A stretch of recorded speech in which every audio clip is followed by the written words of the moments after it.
आपका स्वागत है आपके चैनल स्टडी पीसेस वन में।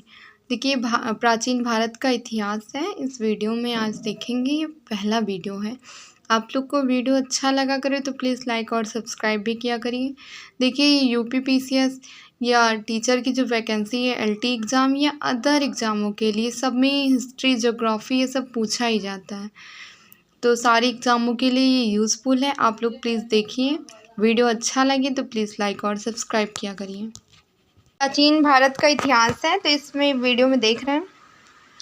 देखिए हिस्ट्री, ये हिस्ट्री शब्द का प्रयोग सर्वप्रथम किसने किया था? तो इसका प्रयोग किया था हेरोडोटस ने सर्वप्रथम अपनी पुस्तक, इनकी पुस्तक थी हिस्टोरिका में किया था। इसलिए इनको जो हिस्ट्री है उसके फादर माने जाते हैं। हेरोडोटस को इसको इतिहास का जनक माना जाता है। अब इन्होंने देखो इसको 3 टाइप में डिवाइड किया। प्राचीन भारत का मतलब प्राचीन भारत को 3 भागों में डिवाइड किया।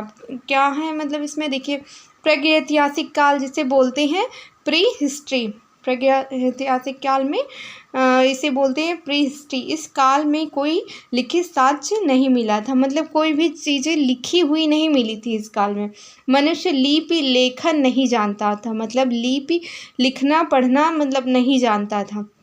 इस काल का अध्ययन आध्यात्मिक पुरातत्व साक्ष्य से करते हैं। जैसे पाषाण काल में जो पत्थर हैं उनको देख के समझ में आता है कि हाँ इस युग में ऐसे था, ना कोई लिखित साक्ष्य थे ना कुछ थे। तो प्रागैतिहासिक काल जिसे प्री हिस्ट्री के नाम से जानते हैं, तो इसमें कोई लिखित साक्ष्य नहीं मिले थे।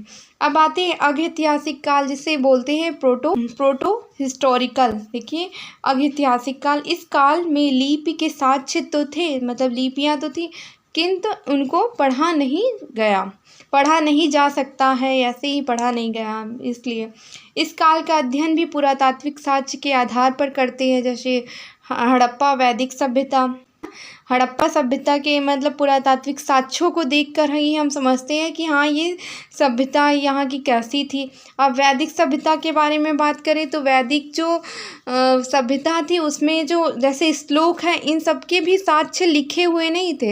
ये ईश्वर की देन ही थी कि किसी ने एक चीज़ को सुना और दूसरे के माध्यम से उसने गायन किया, या सुनने पे ही हुआ है। लिखित वैदिक सभ्यता का भी नहीं था। अब इस युग में वैदिक सभ्यता को उन्हीं चीज़ों को जो किसी दूसरे के व्यक्ति के द्वारा सुनी गई हैं, आज इसी में मतलब लिखी गई हैं वैदिक सभ्यता की।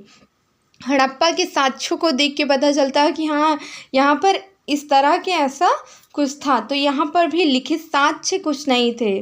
और देखिए इनको मतलब पुरातात्विक साक्ष्यों के आधार पे समझा जाता है कि हड़प्पा में क्या था, वैदिक काल में क्या था, तो इनको ऐसे समझा जाता है। अब आते हैं देखिए हिंदी को किस तरह लिखा जाता है।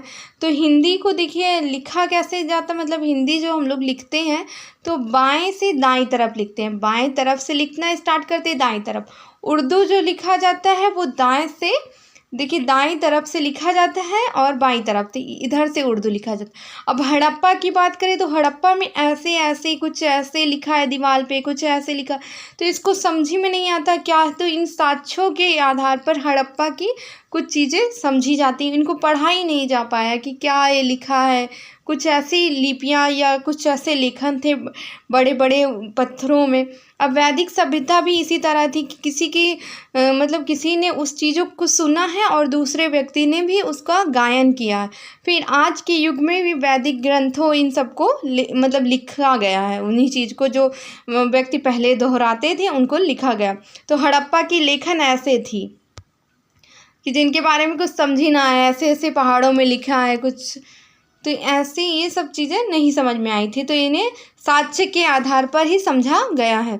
अब आते हैं ऐतिहासिक काल जिसे कहते हैं हिस्टोरिकल।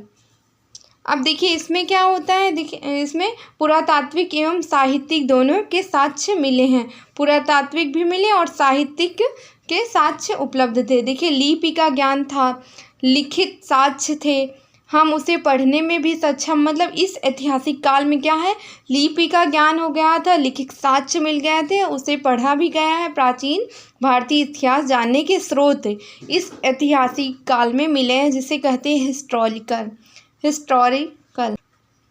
अब देखिए इसमें पुरातात्विक साक्ष्य कौन से थे। अभिलेख के अधिकांश अभिलेख पाषाण शिलाओं तो पत्थरों में स्तंभों, ताम्रपत्रों, दीवारों, प्रतिमाओं पर उत्कृष्ट मिले हैं। सबसे प्राचीन अभिलेख मध्य एशिया के देखिए बोग जो कोई से प्राप्त अभिलेख हैं।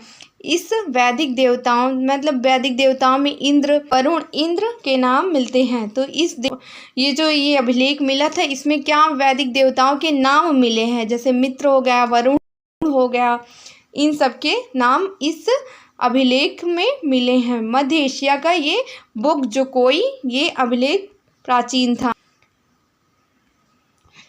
अब ये आते हैं यहाँ अशोक के अभिलेख। देखिए अब अशोक के अभिलेख का लगभग 300 ईसा पूर्व के हैं। ये जो अशोक के अभिलेख हैं वो 300 ईसा पूर्व के हैं। D.R. भंडारकर नामक विद्वान ने केवल अभिलेखों के आधार पर ही अशोक का इतिहास लिखने का सफल प्रयास किया। अशोक के बाद भी अभिलेखों की परंपरा कायम रही। तो देखिए उन अभिलेखों को देख के ये जो D.R. भंडार नायकर विद्वान थे, इन्होंने उसको लिखा है कि हाँ ये अशोक के टाइम ऐसे थे, इन सब चीज़ों को इन्होंने लिखा है। अब स्मारक एवं भवन देखिए क्या होता था कि इसमें साक्ष्यों को देख के समझा जाता था कि उस काल में ऐसे ऐसे हुआ था। अब स्मारक एवं भवन, हड़प्पा एवं मोहनजोदड़ो की खुदाई से प्राप्त भवन, देवगढ़, दशावतार मंदिर, अजंता की गुफाएं, प्रमुख बौद्ध स्तूप, इन सबको भी देख कर ही नहीं, साक्ष्यों को समझ कर ही बताया गया है कि हाँ ऐसे। अब सिक्के देखिए, इसमें सिक्के इसमें आहत सिक्के, तांबा, चांदी, सोना, सीसा के सिक्के के अध्ययन को क्या कहते हैं, तो इसमें क्या न्यूमेस्टिकस कहा जाता है। सिक्के के अध्ययन को न्यूमेस्टिकस कहा जाता है। अब मूर्तियों का निर्माण कुषाण काल से प्रारंभ होता है। बरहुत, बोध गया, सांची एवं अमरावती की मूर्तियाँ इसके प्रमुख उदाहरण हैं। तो कहाँ पर ये प्राप्त हुआ है, मतलब ये मूर्तियों का निर्माण तो कुषाण काल में। देखिए इन सब मतलब हिस्टोरिकल में क्या होता है कि साक्ष्यों को देख के, साहित्यिक पुरातत्व को देख के ही समझा गया है कि हाँ क्या कैसे वहाँ की सभ्यता थी या क्या। तो इस मतलब ये ऐतिहासिक काल में पुरातात्विक साक्ष्यों को देखकर ही समझा जाता था। अब देखते हैं इसमें, देखिए मूर्तियाँ हो गई जो कि कुषाण काल में सर्वप्रथम हुआ था। अब साहित्यिक स्रोत में देखिए भारतीय साहित्य में वेद, ब्राह्मण ग्रंथ, उपनिषद, बौद्ध साहित्य, जैन साहित्य, संगम साहित्य, स्मृति आदि। अब देखते हैं इसमें विदेशी। देखिए इसमें क्या होता है, साहित्यिक में क्या कैसे पता चलता है, तो जैसे जो हमारे देश में आते हैं, जैसे मेगास्थनीज का इंडिया है पुस्तक मेगास्थनी की, उसमें भी भारत के साक्ष्य कि हाँ भारत में ऐसे थे। तो ये विदेशों के यात्रियों के विवरण है जो इन्होंने अपनी पुस्तक या यहाँ आकर बताए हैं भारत में ये चीज़ें होती थी। फाहियान के, हिंसियान के, इवन बके, देखिए इन बतूता और अल मसूदी, इन दोनों के माध्यम से भी भारतीयों के मतलब भारत के जो ऐतिहासिक काल थे उन सब के बारे में इनके विवरण दिए गए कि हाँ भारत में हम गए थे तो वहाँ ये चीज़ें ऐसी थी। तो उनके साहित्यिक चीज़ें मतलब हैं, तो उनसे हम लोग को पता चलता है कि हाँ उन्होंने अपने वृत्तांत में ये चीज़ लिखी है तो ये ऐसे था। तो ये ऐतिहासिक काल हो गया।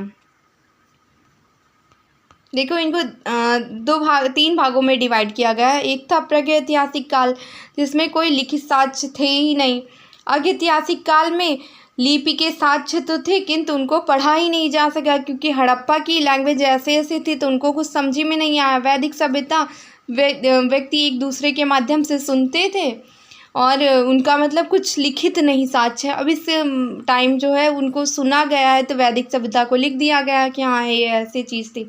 ऐतिहासिक काल की जो चीज़ें थी वो मतलब पुरातात्विक साक्ष्यों को देख के माध्यम से हो गया और जो हमारे यहाँ भारत में आए हुए विद्वान मतलब विदेशी यात्री हैं उनके माध्यम से पता चला कि भारत में ये चीज़ें थी। तो उनके जो साहित्यिक साक्ष्य थे, उनसे लिखे हुए साक्ष्य थे, उनसे पता चला कि हाँ भारत में ये चीज़ें ऐसे ऐसे काल था। तो इनको 3 भागों में प्राचीन भारत को डिवाइड किया गया था। देखिए प्राचीन भारत का इतिहास था। तो आप लोग को वीडियो अच्छा लगे तो प्लीज़ लाइक और सब्सक्राइब भी किया करिए।